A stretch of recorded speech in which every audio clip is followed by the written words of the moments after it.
Seja adorado para sempre o nome do Deus Todo-Poderoso, que fez os céus e a terra. O Deus invisível e infalível, infalível e misericordioso, misericordioso e amoroso. O Deus que nos tem sustentado com a sua onipotente mão. Ao Deus que realiza coisas extraordinárias em nossas vidas. A esse Deus seja a glória para sempre. Meus queridos, gostaria de saudar a cada um e a todos com a paz do Senhor. Depois de tomar esses primeiros segundos glorificando a Deus e saudando o rebanho dele aqui representado, gostaria de agradecer com muita alegria, o coração transbordante de gratidão ao pastor Luiz Rios por nos receber aqui nesta igreja que Deus tem o dado para liderar. E assim tão rápido e nos recebeu tão prontamente, só Deus para recompensá-lo. Na pessoa dele, saúdo todos os obreiros que juntamente com ele auxiliam o trabalho do Senhor aqui neste lugar. Também agradecer pela vinda aqui do meu amigo, irmão, o diácono e pregador Rosielson Campos, que é do campo de São Luís, extraordinário pregador, um amigo que Deus tem nos dado nesta jornada. Está ele e a sua família, que durante esses dias nos acolheram e cooperaram conosco aqui.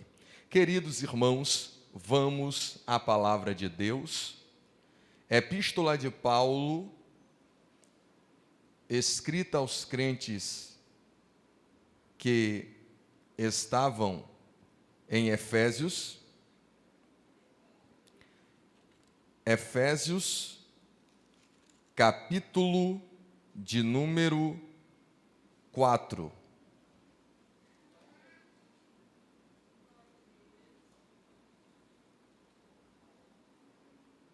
Efésios capítulo 4, nós iremos ler o verso de número 5. Efésios, capítulo de número 4, e o verso de número... Vamos ler somente o 6, 4, 6 de Efésios, que é o texto que nos centraliza para entendermos todo o capítulo 4. 4:6. Assim está escrito: um só Deus e Pai de todos, o qual é sobre todos e por todos e em todos. Um só Deus e Pai de todos, o qual é sobre todos, e por todos, e em todos. As palavras ditas por Paulo merecem da nossa parte toda a atenção e desvelo para compreendermos. Paulo, um homem chamado por Cristo Jesus, foi um homem que dedicou a sua vida para aprender e transmitir os ensinamentos que Jesus o havia dado. Grande plantador de igreja, extraordinário pregador do Evangelho, alguém muito preocupado com o rebanho de Deus. E depois de alguns eventos que ocorrem em sua vida, Paulo é aprisionado em prisão romana, ainda que fosse uma prisão domiciliar, mas de fato era uma prisão. No entanto, no meio das suas agruras, dos seus momentos difíceis, Paulo resolve continuar produzindo para o reino de Deus. e preocupado com a situação das igrejas, que pela graça de Deus ele havia estabelecido, ele resolve escrever cartas doutrinárias a estas igrejas. Esta de Efésios, então, por alguns é tida como uma carta circular. Haja vista que Paulo escrevera a muitos. Por exemplo, quando lemos Colossenses capítulo 4, verso 20 em diante, entendemos que havia uma carta de Paulo escrita aos laodicenses. Esta carta, de fato, pode haver se perdido, assim como muitas outras. Um exemplo bem rápido disso: Paulo escreve algumas cartas para a igreja que estava em Corinto. A primeira epístola dele se perde, porque quando ele escreve esta que nós conhecemos como primeira epístola, no capítulo 5, verso 9, ele diz: por carta já vos escrevi, que não vos associeis com os devassos. É interessante notarmos que esta primeira carta que Paulo envia aos coríntios é uma carta que faz com que aquele povo escreva uma carta para Paulo. Quando lemos o capítulo 7 de 1 aos Coríntios, Paulo diz: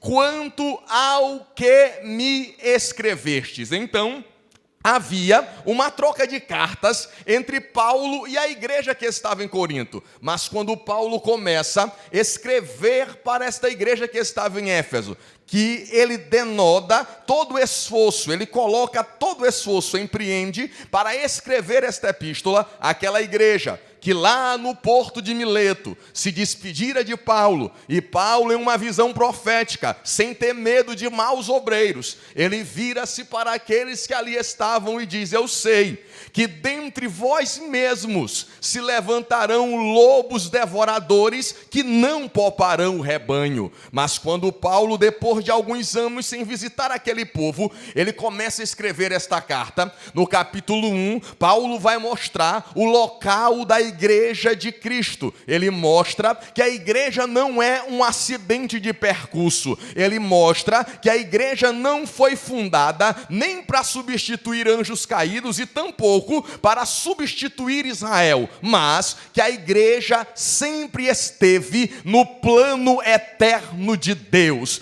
Deus predestinou, Deus elegeu, Deus escolheu um povo diferente, um povo sem igual, para adorar e bendizer o seu nome. Mas depois que Paulo mostra a posição altaneira da igreja, ele mostra no capítulo 2 também a nossa posição anteriormente. E ele começa dizendo no capítulo 2, verso 2, que nós éramos filhos da desobediência. No verso 3 ele diz que por natureza nós éramos filhos da ira. Mas no verso 19 Paulo retoma o capítulo 1 dizendo: mas agora vocês não são forasteiros e nem peregrinos, mas concidadãos dos santos e da família de Deus. Oh, que verdade gloriosa! No capítulo 3 então Paulo começa a fincar pilares para entrar nesta doutrina tão gloriosa, em que ele vai entrar no capítulo de número 4, porque no capítulo 4 o apóstolo Paulo vai mostrar 7 coisas únicas que Deus estabeleceu.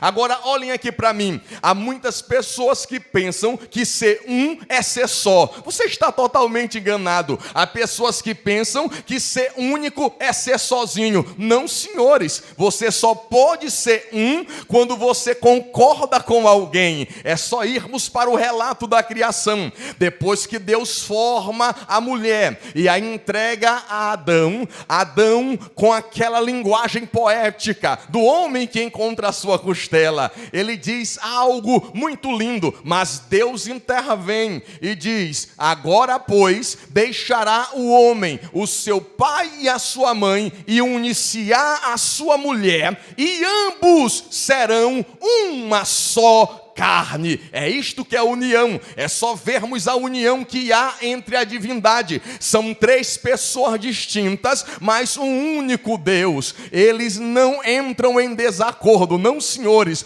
A divindade possui a unidade perfeita. Então Paulo vai mostrar esta unidade. Ele diz: há um só corpo. É a primeira coisa. Ora, há um só corpo. Os membros do corpo são distintos, mas é um único corpo. Então é a primeira coisa única no capítulo 4. Há um só corpo. E Paulo liga logo este corpo com o Espírito, porque é o Espírito Santo que possibilita-nos a sermos batizados, introduzidos no corpo de Cristo, para formarmos o corpo místico chamado igreja. Esta união não cabe dentro da racionalidade humana, porque é algo glorioso, é algo poderoso. Aqui nós somos tão unidos, nós somos tão próximos, porque nós operamos juntos. O Espírito que está sobre o pastor está sobre a igreja, e assim acontece com cada membro individual. Aí ele vai mostrar que há um só corpo, um só Espírito, uma só esperança. Aí ele diz: um só Senhor,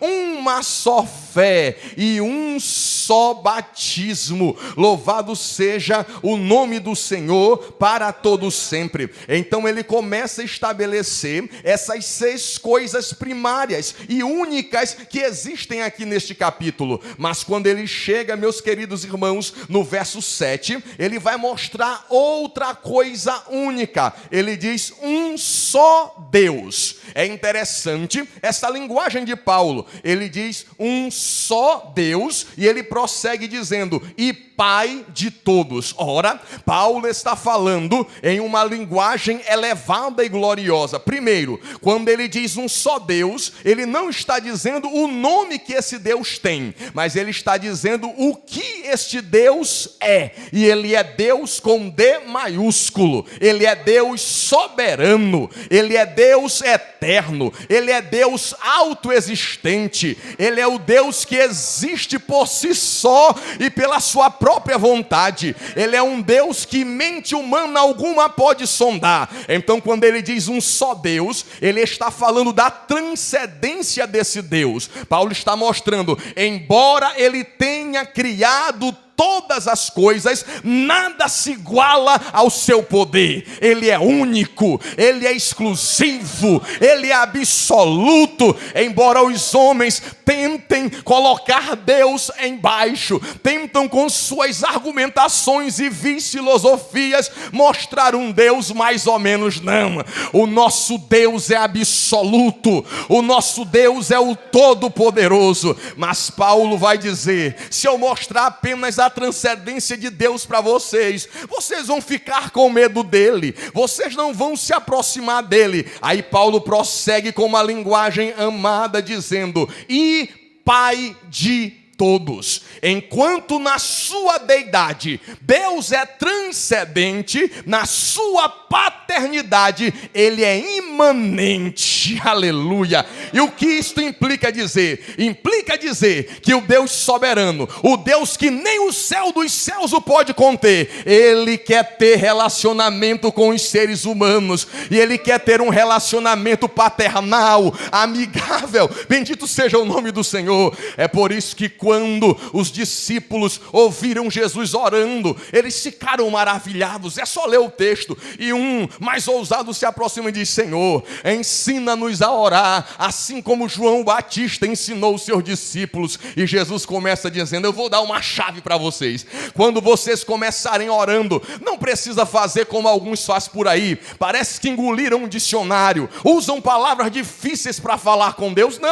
Não precisa disso não. Não se aproximem de Deus como se ele fosse um estranho. Se aproximem dele como um filho amado se aproxima do Pai. Oh, bendito seja o nome do Senhor. Aí Jesus diz, orem assim, Pai nosso, que coisa linda, que está nos céus, santificado seja o teu nome. Sabe o que eu estou dizendo? Que o Deus que criou os céus e a terra, Ele nos ouve, mas também fala conosco. Eu estou dizendo que o Deus Todo-Poderoso ainda se relaciona com a humanidade. Aí Deus disse, para que ninguém me ache inacessível, eu vou deixar a minha palavra na terra. Quem quiser ouvir a minha voz, é só ler a minha palavra, porque quando você lê esta palavra, o Espírito do Deus eterno se aproxima de você e faz você entender aquilo que Deus está falando. A coisa mais segura, Rosielson, e mais gloriosa que tem, é quando você se detém à palavra, é quando você ler a palavra.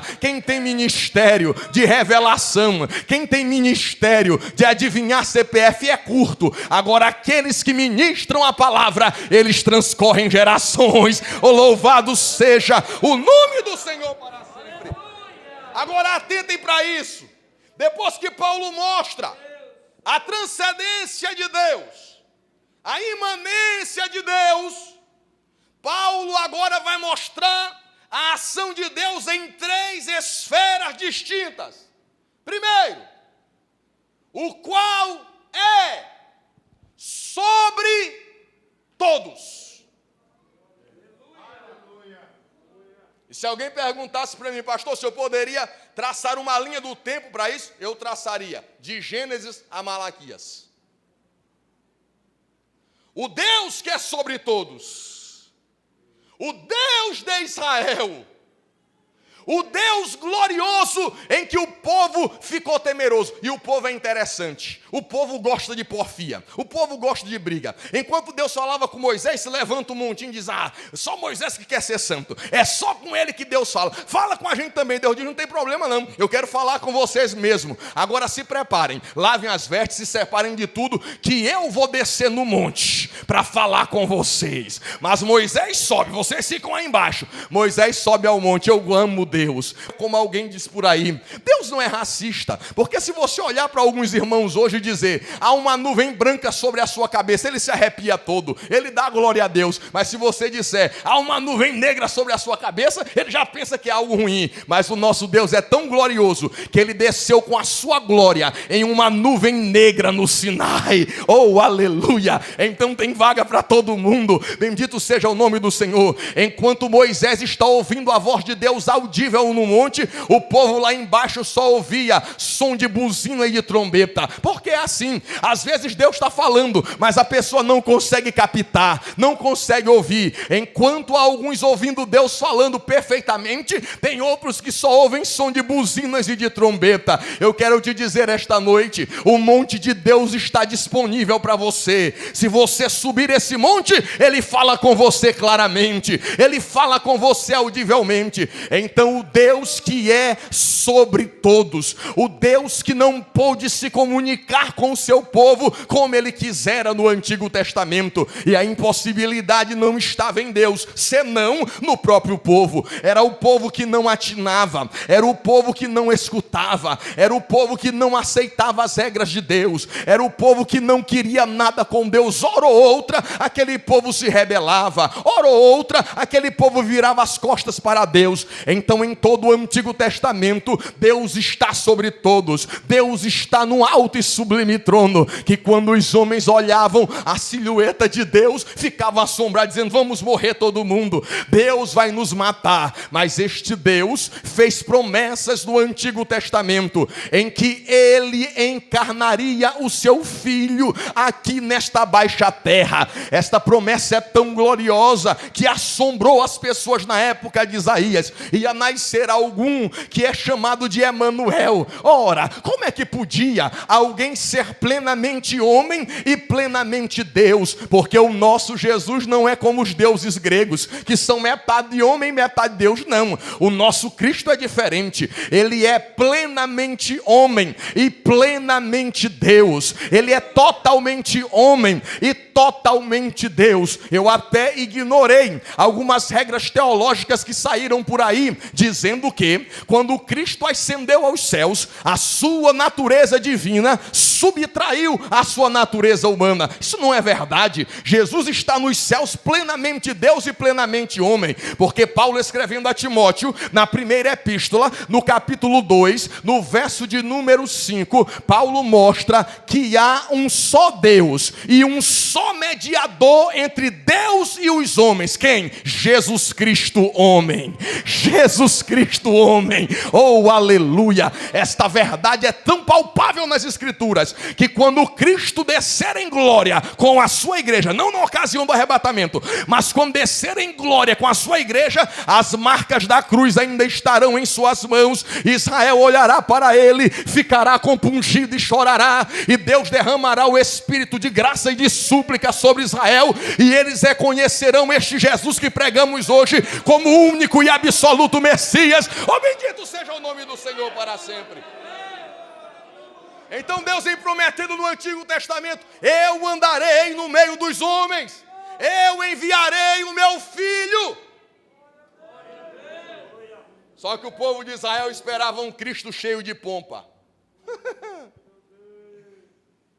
Eles esperavam um Cristo com um discurso ultrapolítico.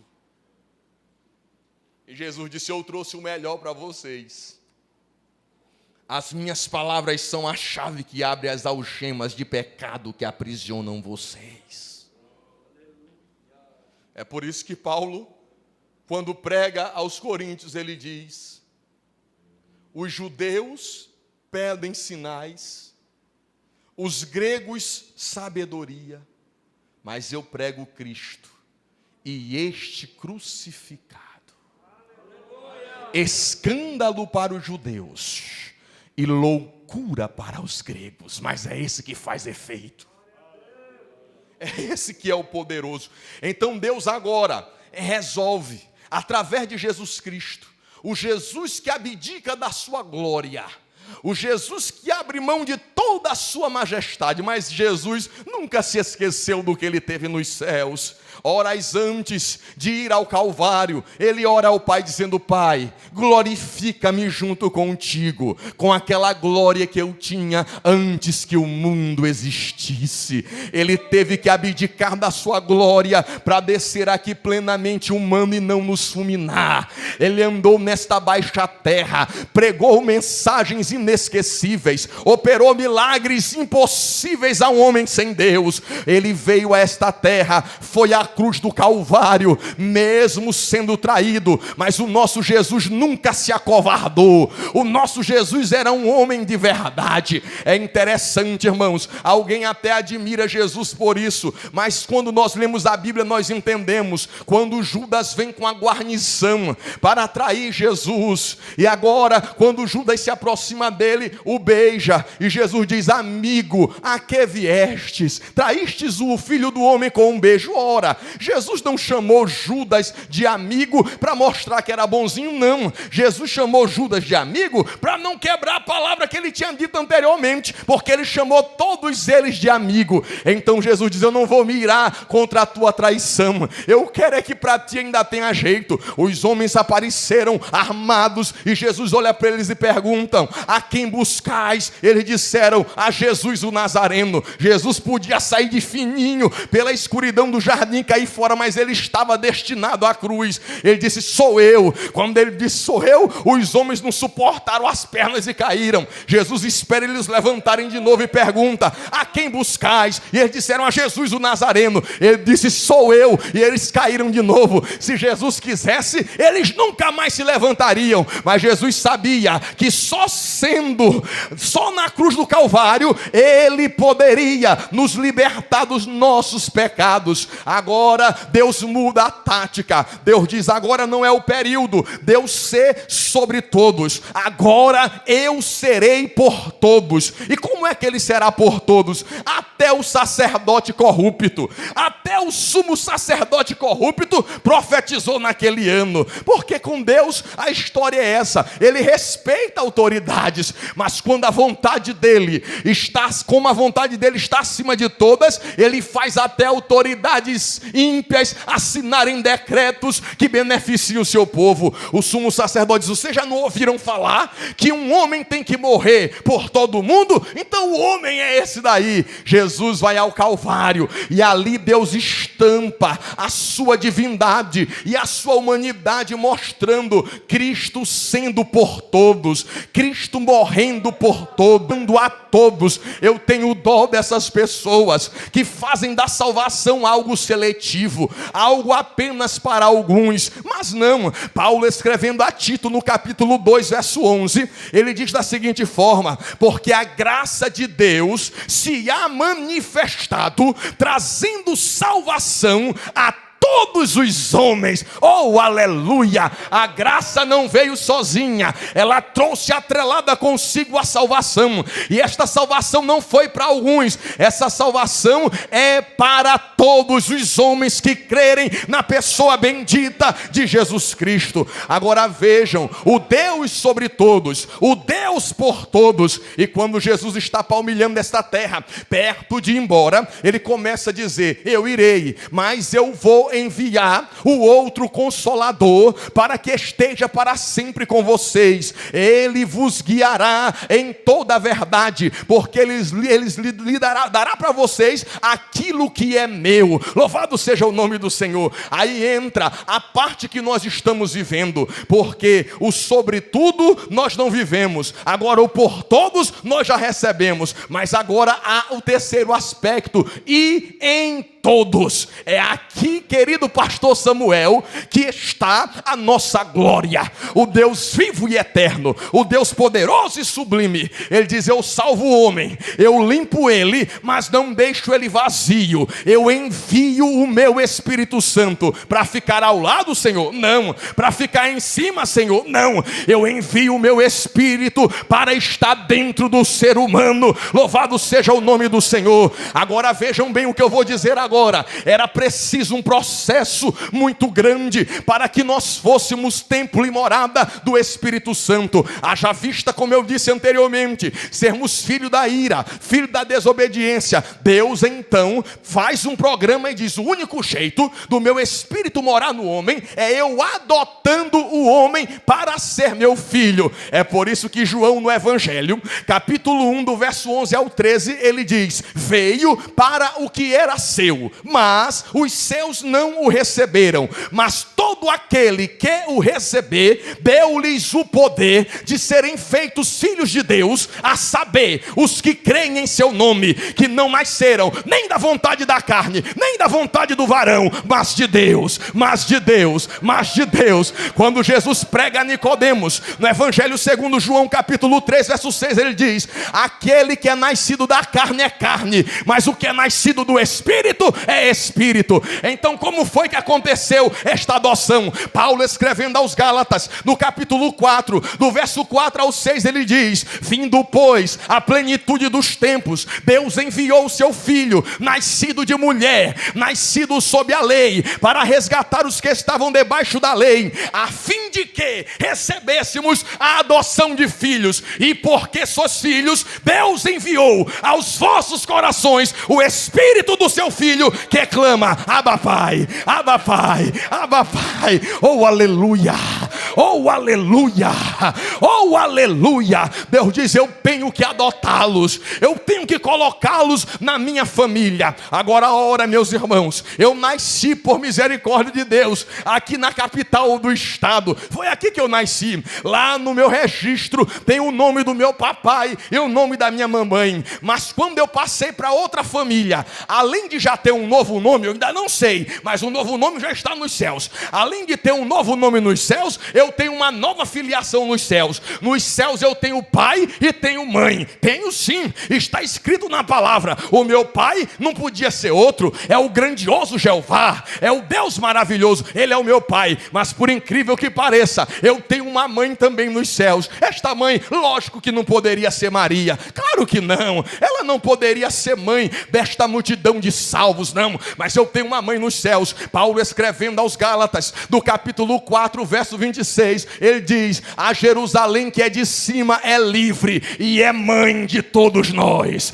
e é mãe de todos nós, e é mãe de todos nós. Oh, aleluia! É assim, é por isso que Jesus fez a promessa para uma das igrejas apocalípticas, dizendo: ao que vencer, será coluna no templo do meu Deus, e eu escreverei sobre ele o nome do meu Deus e o nome da cidade do meu Deus, a Nova Jerusalém. Você tem uma filiação divina, você não está na carne não, você está no Espírito. É por isso que quando Paulo escreve aos Romanos, capítulo 8, verso 1, ele diz: nenhuma condenação há para os que estão em Cristo Jesus, que não andam segundo a carne, mas segundo o Espírito. Aí no verso 6 Paulo diz: porque a inclinação da carne é morte, mas a inclinação do Espírito é vida e paz, é vida e paz, é vida e paz. O Deus que foi sobre todos, ele enviou o seu Filho para ser por todos.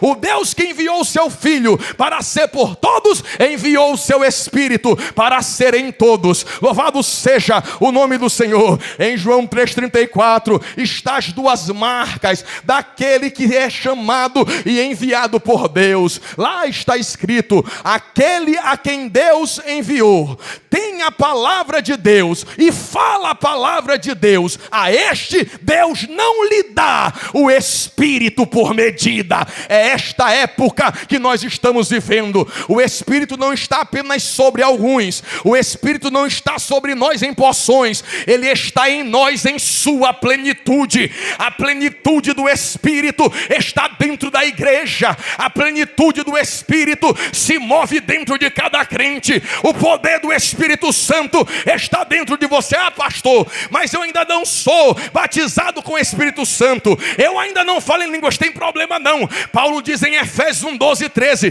que nós somos selados com o Espírito Santo é no momento que crê. Na hora que você crê, o Espírito passa a morar dentro de você. Aleluia. Você pode comigo agora, nesse instante profético da mensagem, levantar uma mão assim, porque levantar a mão faz parte do culto. A Bíblia diz nos Salmos: sejam levantadas as minhas mãos como o sacrifício da tarde. Levante a sua mão, segure ela um instantinho, e em nome de Jesus Cristo agora, sinta este mover do Espírito Santo na tua vida agora. Seja restaurado pelo poder espiritual. Aleluia.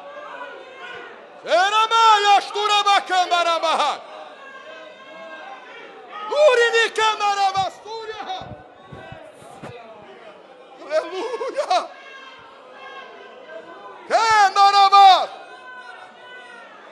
Ele mora dentro de mim. Ele mora dentro de você. É por isso que a carne quer dominar. Mas aí o Espírito pela palavra diz: não, anda no caminho direito. Eu estou morando em você.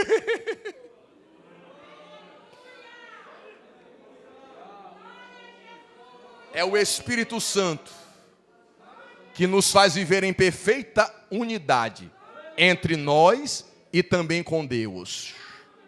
Paulo diz em 1 Coríntios 6,17: aquele que se une ao Senhor é um espírito com Ele. É coisa linda, meu Deus. Sabe o que ele está dizendo? O Espírito sente o que você sente, e você sente o que o Espírito sente. Eu vou dizer de outra forma: vocês vivem interligados. Até quando as forças do teu corpo não conseguem, até quando as palavras não conseguem sair dos teus lábios, o Espírito que está dentro de ti ora com gemidos inexprimíveis. É por isso que nós temos o fruto do Espírito. É por isso que nós sentimos a alegria do Espírito. É por isso que nós sentimos o poder do Espírito. E Deus sabia, se eu salvar esse povo e deixar eles vazios, eles vão voltar a ser escravos do pecado. Aí Deus faz uma cirurgia grandiosa em nossas vidas, que está em Ezequiel capítulo 3, verso 19 e 20. Ele arranca o coração de pedra, coloca o coração de carne, para que possamos o amar, o sentir, o contemplar. Aí o Espírito Santo é que fica nessa peleja com a gente, falando, trabalhando, operando, nos ajudando, nos auxiliando, nos confortando, nos fortalecendo. Eu estou dizendo para você, nas lutas diárias, você não está sozinho não. Tem um ente divino dirigindo você, tem um ente divino operando em você. Você tem o poder do Espírito Santo. Quando eles estavam preocupados com a ida de Jesus aos céus, Jesus em Atos capítulo 1 verso 8, tão conhecido, Jesus diz: mas recebereis a virtude do Espírito, que há de vir sobre vós. Olha que coisa linda, a virtude não é do homem, a virtude não é da minha vontade, a virtude é do Espírito, e esta virtude eu não alcanço com as minhas mãos não, é ela que vem sobre mim. Há de vir sobre vós, e ser-me-eis testemunhas, tanto em Jerusalém, como em toda a Judeia e Samaria, e até os confins da terra. Jesus está falando três coisas, e aqui eu finalizo com o Deus em todos. Três coisas Jesus está falando nesse verso 8. A primeira coisa que ele está mostrando é o poder. Ele diz: vocês vão receber poder, mas para que nenhum de nós fôssemos buscar poder no lugar errado, Jesus mostra a fonte do poder. Ele disse: vocês vão receber o poder, mas este poder tem uma fonte. A fonte desse poder é o Espírito Santo. Agora imagina, Rosielson, se Jesus só tivesse mostrado o poder e a fonte do poder, mas não tivesse nos ensinado a usar o poder, a gente ia ficar como o camarada que pega uma arma e não sabe atirar, sai dando tiro para todo lado não. Ele diz: olha, eu estou mostrando o poder, eu estou mostrando a fonte do poder, agora eu vou mostrar o que vocês têm que fazer com o poder. O poder não é para vocês se exibirem, o poder não é para vocês se autogloriarem, não. O poder é para vocês serem minhas testemunhas, minhas testemunhas, minhas testemunhas, minhas testemunhas. Tem muitas pessoas vazias, porque elas se dizem: Deus me enche, para quê? Tem gente que diz que é cheio só para sair correndo dentro de um templo. Tem gente que diz que é cheio só para carregar um banco do templo. Você não está cheio não. Quem está cheio é testemunha de Jesus. Quem está cheio quer pregar o Evangelho. Quem está cheio quer produzir o fruto do Espírito. Quem está cheio quer continuidade do poder espiritual sobre a vida dele. Será que você está sentindo este poder esta noite? Deus está dizendo: eu estou em todos, eu estou em todos, eu estou em todos. Dá para curvar a tua cabeça por um segundo e ligar o teu pensamento com Deus agora? Curve a tua cabeça agora, porque eu sinto um poder do Espírito agora. Se você quer poder para trabalhar para Deus, você vai receber este poder sobre a tua vida. Se você quer poder para mais dinamismo na obra, recebe este poder agora. Se você quer ter poder para ter visão na obra de Deus, para glorificar a Deus, para ser direcionado por Deus, recebe este poder agora. Pai eterno, esta noite mais uma vez eu preguei a tua palavra, e aqui está o teu povo, Senhor, que ouviu a tua palavra atentamente. Pai, eu não tenho poder de aplicar essa palavra no coração desse povo, mas pelo teu Espírito que sopra suavemente sobre nós esta noite, aplica esta palavra no coração do teu povo agora. Faz eles sentirem a alegria do teu Espírito, faz eles sentirem o poder que vem do alto, faz com que o teu Filho Jesus Cristo seja glorificado através dos nossos lábios.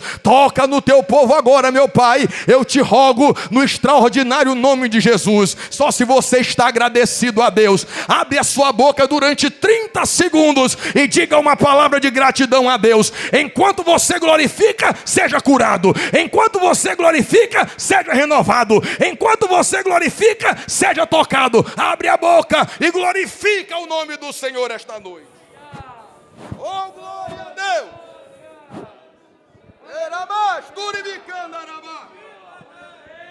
Aleluia! Aleluia! Oh, glória, glória, glória!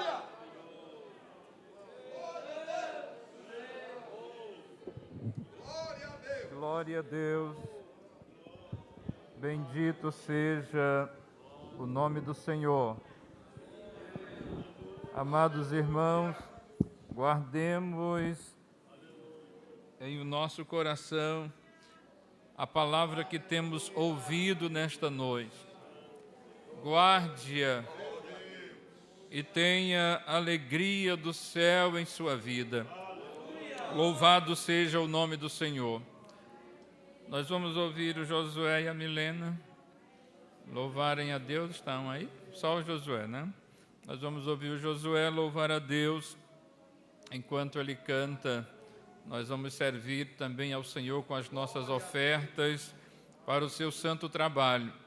E se alguém nesta noite deseja receber Jesus como seu Salvador, como Senhor de sua vida, tem também a sua oportunidade. Jesus é o Salvador, Jesus é o Senhor. Você pode nesta noite entregar a sua vida para Ele, para ter a vida eterna. Bendito seja o glorioso nome do Senhor Jesus Cristo. Amados irmãos, nós agradecemos de todo o nosso coração já, né, aqui a nossa palavra de gratidão, né, ao pastor Davidson por estar conosco nesta noite. Os irmãos querem agradecê-lo, né, por estar conosco, por nos ter trazido a palavra, né, agradecer a sua esposa, a missionária Raquiane, também a presença. Se querem, digam amém. Deus abençoe. Muito obrigado, meu filho. Deus continue lhe usando. Vamos ouvir o Josué louvando o nome do Senhor. Glória a Jesus. Meus irmãos, a paz do Senhor Jesus. Glória a Deus. Aleluia. Nessa noite, Deus já falou conosco através de sua palavra. Glória a Jesus. Já sentimos a presença de Deus. Eu acredito que aqui só tem crente vivo, vivo mesmo. Glória a Jesus. Aleluia. Glória a Jesus. Oh, aleluia. Eu me lembro de Paulo e Silas na prisão, que mesmo eles estando ali presos, pés e mãos, aleluia, eles tinham voz. E do jeito que eles podiam ali adorar o Senhor, eles começaram a adorar cantando. Aleluia. Imagine uma conversa entre eles na prisão. Glória a Jesus. Ele olhando para ele dizendo: ô Paulo, meus pés estão inchados e com muita dor. A Silas desta maneira, eu também estou. As minhas costas estão doendo, eu apanhei demais. Oh, glória a Jesus.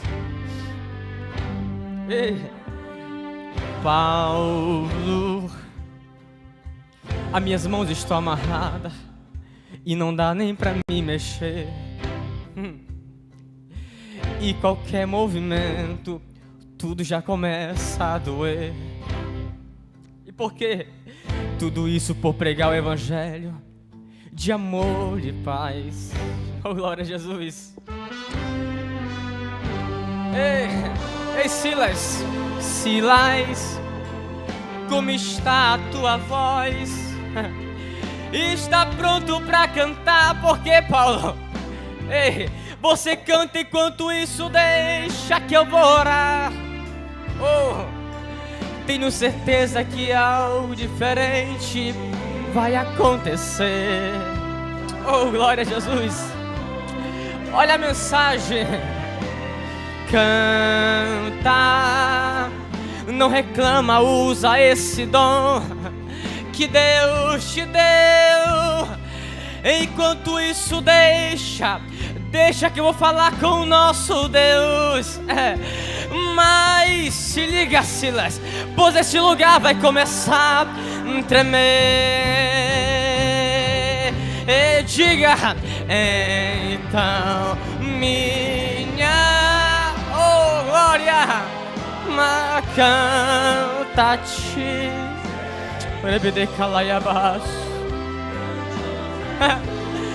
grandioso és. Silas não para de louvar. Então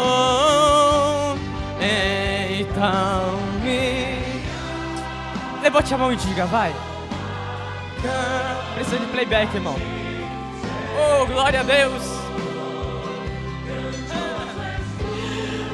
Grandioso és tu. Eu estou sentindo que o nosso Deus nessa noite chegou para trabalhar. Imagina o Silas olhando para Paulo, hey!